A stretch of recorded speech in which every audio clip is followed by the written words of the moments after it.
Boa tarde a todas e todos. Um agradecimento muito especial à Cris, que, enfim, me fez esse convite, ao Gilson, agora, pela maneira carinhosa que me apresentou. E eu acho extremamente importante que estejamos o tempo todo reunidos, tratando do momento atual, porque é no processo que nós vamos encontrar, talvez, enfim, soluções possíveis diante das crises que vivemos na atualidade. Mas para a gente ter a noção do que estamos perdendo, e eu digo que os crimes de responsabilidade do Bolsonaro, eles precisam de respostas urgentes, mas, enfim, para termos uma noção do que estamos perdendo, é preciso, talvez, recuar um pouco para entender exatamente o que é a Constituição de 1988, né? E qual é o seu desenho de sociedade, o seu desenho de sociedade em todos os seus aspectos. O Brasil tem uma história inaugural marcada de extrema violência, que é o episódio da conquista, né? E que, enfim, em que há a chegada de um estrangeiro branco, masculino, que ocupa territórios de povos tradicionais, recusa qualquer traço de humanidade a esses indivíduos e começa a categorizar a alteridade como inferior. Esse mesmo processo é depois potencializado com a escravidão. Vai organizar territorialmente o país pelo sistema das capitanias hereditárias, que tem a dupla perversidade de encerrar a ideia do grande latifúndio e da transmissão entre as mesmas famílias. O modelo de economia baseado no extrativismo, no avanço sobre os recursos naturais. Lembrando que logo, um pouco depois da chegada do colonizador português, imediatamente uma espécie é colocada sob extinção, que é o pau-brasil. Mas os ciclos econômicos do café, da cana, do ouro, eles são todos no sentido das grandes ocupações territoriais e de avanço sobre a natureza. Isso permanece inalterado até a Constituição de 1988. Esse modelo que é centralizado na figura do homem branco, masculino, proprietário, produtor de riqueza e com voz no espaço público, ele é enfim, a imagem do direito brasileiro, ele é a imagem dos espaços simbólicos brasileiros, dos museus, das escolas, como as histórias são contadas, com a invisibilidade de todos os outros grupos. Quando começa o processo de redemocratização no Brasil, essas muitas colonialidades que foram sendo gestadas ao longo desses 500 anos, elas vão se encontrar, né, nos movimentos pelas diretas já e depois no processo constituinte. E eu digo isso porque é preciso primeiro entender que essa Constituição ela não é produto de legisladores iluminados, né? Muitos deles vindos da ditadura e que, enfim, formavam ali, eram constituintes. A Constituição ela é produto de lutas, né? De lutas históricas, de lutas contra a dominação, lutas contra a colonialidade, e vai reconhecer esse passado de extrema desigualdade, de extrema concentração de riqueza e poder, e vai se propor a ter um desenho radicalmente diferente. Ali, o artigo 3º da Constituição ele é talvez a síntese de todo o pensamento constitucional. O artigo 3º vai projetar uma sociedade utópica, porque ela parte de uma sociedade extremamente desigual, com um propósito de se alcançar uma sociedade mais igual, mais justa, mais igualitária, com direitos para todas as pessoas, reconhecendo diversidade e reconhecendo espaços para todas as pessoas na vida pública. E ocorre que, com tamanha desigualdade histórica, direitos eles não bastam estar previstos em documentos, eles precisam de estímulos para serem alcançados. Então, foi preciso também, no seio dessa Constituição, se pensar em amarras que dessem conta do enfrentamento dessa situação, desse legado histórico. Então, ao lado de prever direitos, muitos direitos, e direitos para vários grupos, diferentes grupos, a Constituição vai prever uma administração pública robusta.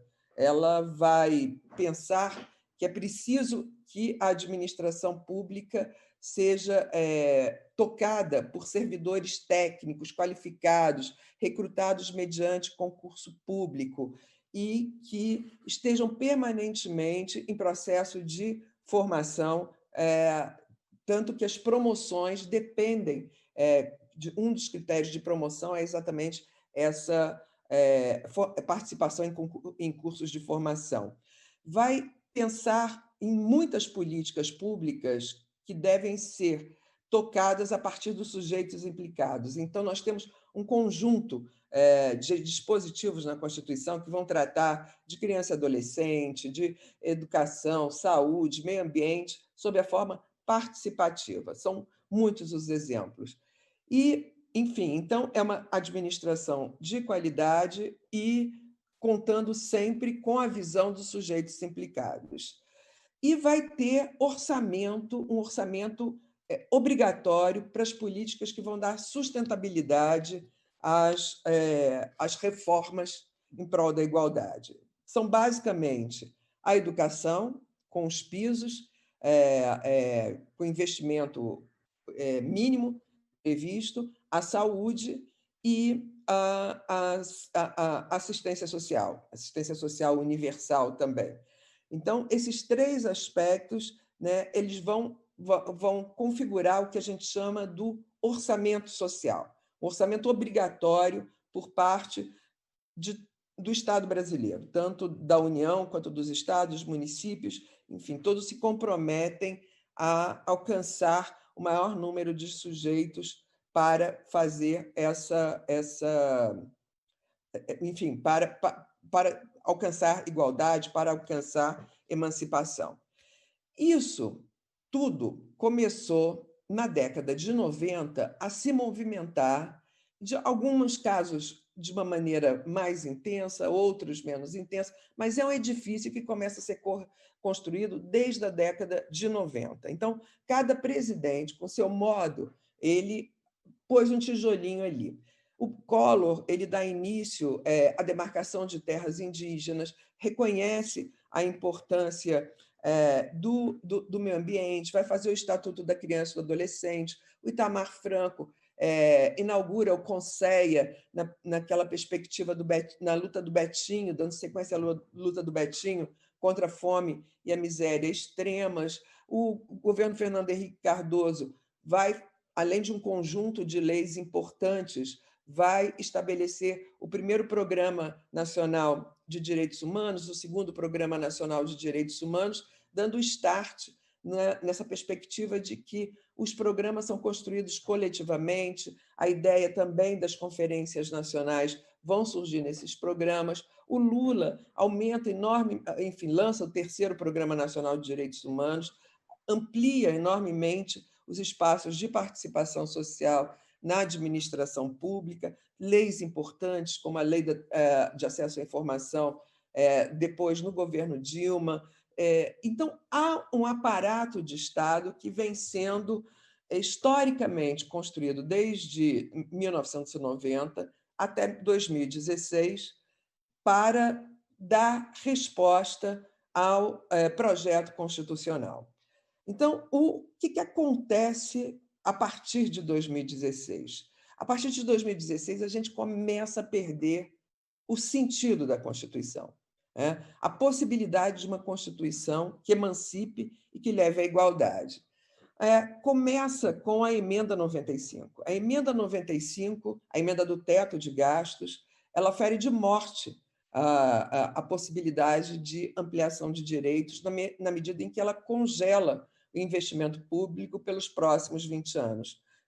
É uma sociedade que estava início do seu caminhar em direção à igualdade. Estava longe de chegar a uma situação minimamente confortável. Quando se estanca o investimento público em políticas públicas, você paralisa todos as possibilidades de realização de direitos. A emenda 95, ela não é uma novidade no mundo, né? Na verdade, o Brasil copia com mais tardar a experiência vivida na Europa depois da crise de 2008, e que também adota políticas de austeridade. E essas políticas vão sendo examinadas ao longo do tempo, desde então, e vários órgãos, vários organismos de direito internacional, principalmente o Conselho de Direitos Humanos da ONU, a Comissão Interamericana de Direitos Humanos, o Conselho Europeu de Direitos Humanos, vão evidenciar que essas políticas que reduzem o investimento público em tempo de crise, elas são extremamente vocacionadas a aumentar a desigualdade e a comprometer a implementação de direitos. Então, nós já sabíamos que isso podia acontecer, no entanto, essa emenda veio. Na sequência, a reforma trabalhista e a precarização do trabalho. Então, em 2016, essa percepção neoliberal ela vem chegando sob a forma normativa, né? E ela vai, de certa maneira, essa percepção do Estado que vai encolhendo e vai dando espaço para o mercado, vai formando, enfim, vai sendo objeto de uma construção. Isso tudo é uma construção, não tem nada disso no plano racional, é uma construção no plano do assim, a sociedade de repente mudou. Não, há uma construção que pega a imprensa, pega o combate à corrupção e que vão transformando na percepção da sociedade o Estado como uma coisa negativa, né? A possibilidade da chegada de um presidente como o Bolsonaro depende muito de um Estado que não dê mais respostas, né? A sociedade comece a se sentir desprotegida e entre numa cultura, num caldo que vai se formando, que vai sendo construído de diversas maneiras, de que o Estado ele não vale a pena, de que o Estado é o local da corrupção, é o local da ineficiência, e você tem que construir estratégias fora do Estado. A reforma trabalhista ela só é possível por isso, né? Porque há no seio da comunidade alguma coisa que os sindicatos eles são corruptos, os sindicatos eles drenam o trabalhador e se perde a noção da importância do sindicato na luta coletiva, no impulsionamento do próprio direito do trabalho. E vai se fortalecendo na sociedade a ideia do empreendedorismo, né? Enfim, cada qual sendo uma empresa de si próprio, né? O fenômeno da uberização, né? De cada um tocar a sua empresa. Isso começa, ao lado da reforma, da emenda 95 e da reforma trabalhista, você rompe o ethos da democracia, que é esse ethos da igualdade, porque a empresa ela vai ter uma relação com a outra empresa de competição, de concorrência, jamais de igualdade, né? E jamais também estará vocacionada a um projeto constitucional que busca o máximo da solidariedade para uma transformação, porque nós começamos a entrar no reino da máxima individualidade. Com esse terreno formado, chega o Bolsonaro, que já era uma possibilidade, pelo discurso, absolutamente inconstitucional. Você imaginar que é possível uma candidatura que se ampare no discurso do ódio, no discurso ostensivo contra direitos, né? Não vou demarcar nenhum centímetro de terra indígena, quilombolas não valem uma arroba. E, enfim, essa coisa discriminatória contra gays, contra direitos de uma maneira geral, né? Então, ele, no discurso, ele já não era uma possibilidade democrática. Mas tem um aspecto que me parece muito pouco analisado, que é exatamente o desmonte que o Bolsonaro fez em todas as políticas de direitos, em todas as políticas públicas, né? Porque, primeiro, que essa questão de uma administração pública construída a partir de conselhos paritários com poder deliberativo, ela foi uma ideia minada logo no início da gestão Bolsonaro pela extinção de todos os conselhos, e quando alguns deles são recriados, eles são recriados, salvo aqueles, alguns poucos que já tinham sido criados por lei e tinham uma maior consistência, quando eles são recriados, eles perdem esse caráter de participação social, são dominados, perdem todo enfim, a ideia inicial que como foram concebidas. Todas as conferências que estavam previstas para ocorrerem em 2019 não ocorreram, mas tampouco foi dada qualquer sequência às conferências nas diversas áreas que tinham sido adotadas em anos precedentes.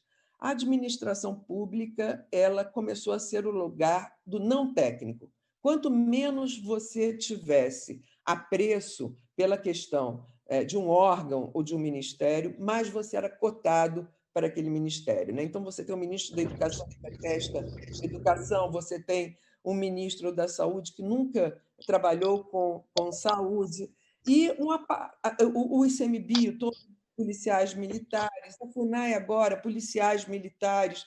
Então, começa a haver também um assédio sobre os servidores técnicos que eles, enfim, eles tentam se tornar invisíveis da maneira possível.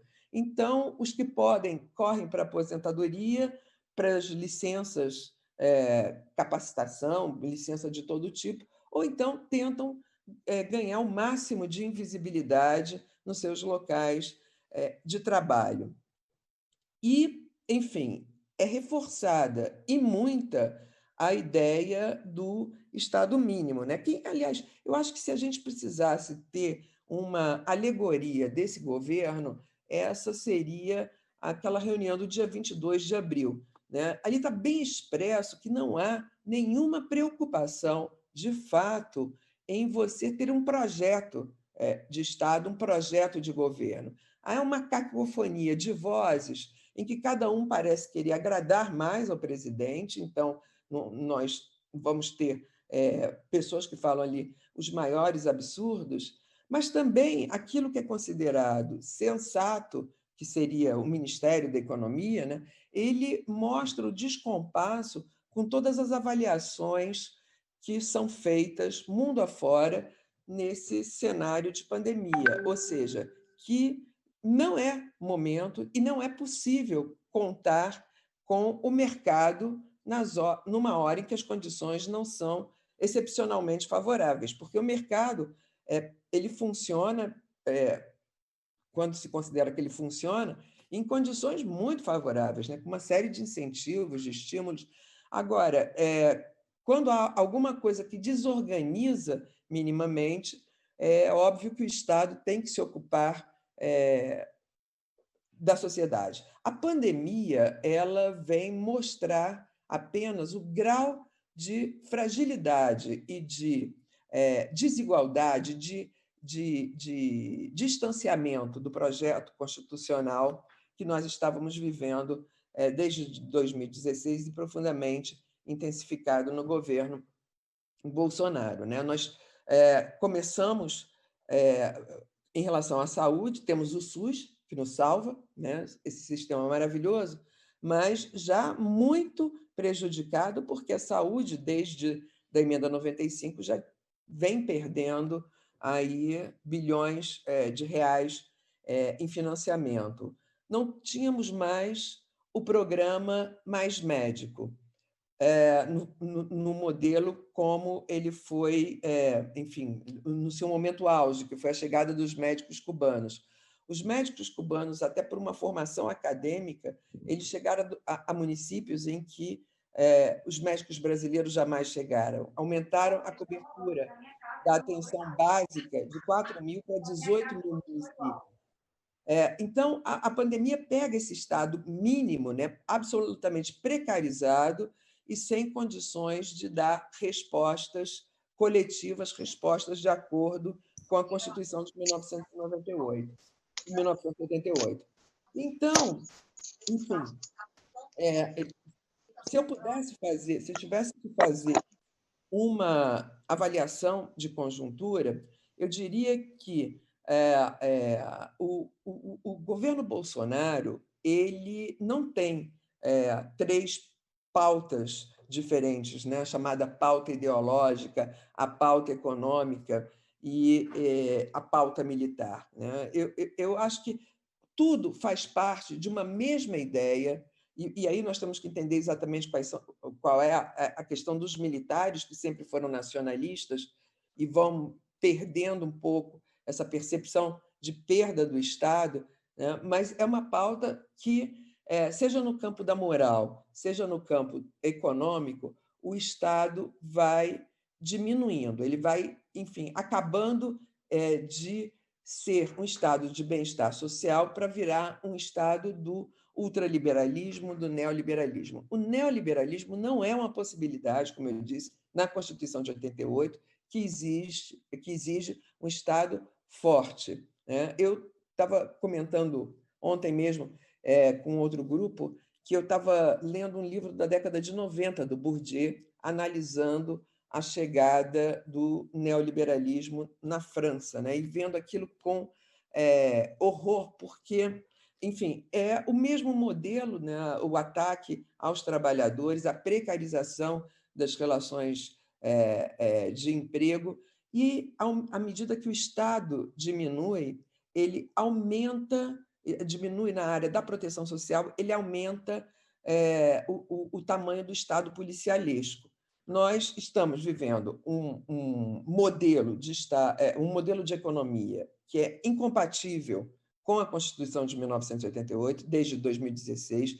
Estamos vivendo um desmonte do Estado de bem-estar social que foi construído para garantir o projeto da Constituição de 1988.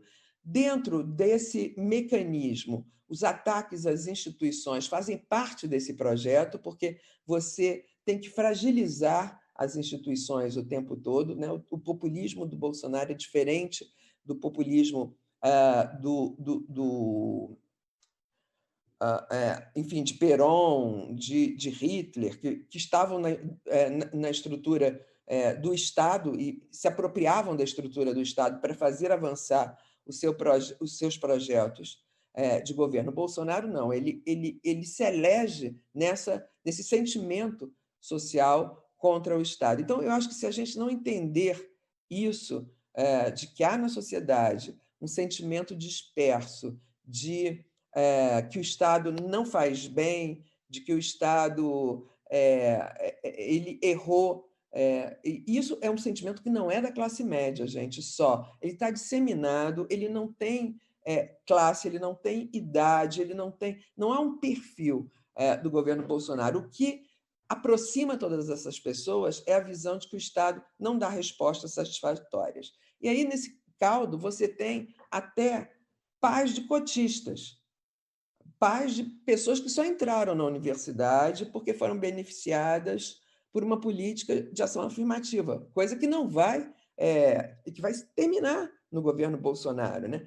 Por quê? Porque faz parte dessa estrutura de jogo de poder a percepção de que você não ganha hoje porque alguém ganhou demais do Estado. O Estado foi muito generoso com algumas pessoas que não deviam ganhar tanto. Então, quem é que ganha tanto, você é um sujeito oculto, ninguém sabe quem é, mas as pessoas vão começar a ter uma relação de desconfiança com os próximos que estão, os vizinhos, os indígenas, porque tiveram demarcação de terras indígenas, os negros, porque tiveram ações afirmativas, os LGBTIQ+, porque foram reconhecidos como pessoas, as mulheres, porque o patriarcado está em crise, enfim. Então, nós passamos a viver num ambiente da máxima violência, da máxima desconfiança e da máxima competição para sobreviver